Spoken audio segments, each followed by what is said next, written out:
ఉదయాన్నే లేవగానే మన పనులని పరిశుభ్రపరచుకుంటాం. మన వస్త్రాలకి మురికంటితే చక్కగా వాషింగ్ మిషన్‌లో ఏసి వాష్ జేస్తాం. మన ఒంట్లో నుంచి మురికెళ్తది కాబట్టి ప్రతిరోజు మనం తానం జేస్తాం. మరి మన హృదయానికి పాపం అనే భయంకరమైన మురికి అంటున్నది. దాన్ని శుభ్రపరిచేదెవరు? దేవుడే గదా!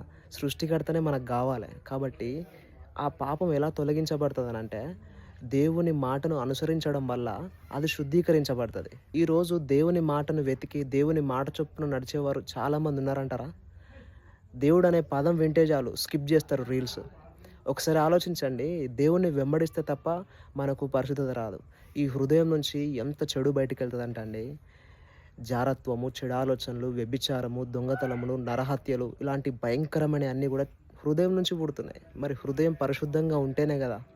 మీకో విషయం తెలుసా? మనం ఎంత పరిశుద్ధంగా ఉండాలని ప్రయత్నం చేసినా గూడా ఆవగింజంత అయినా గూడా మనలో పాపం ఉంటది.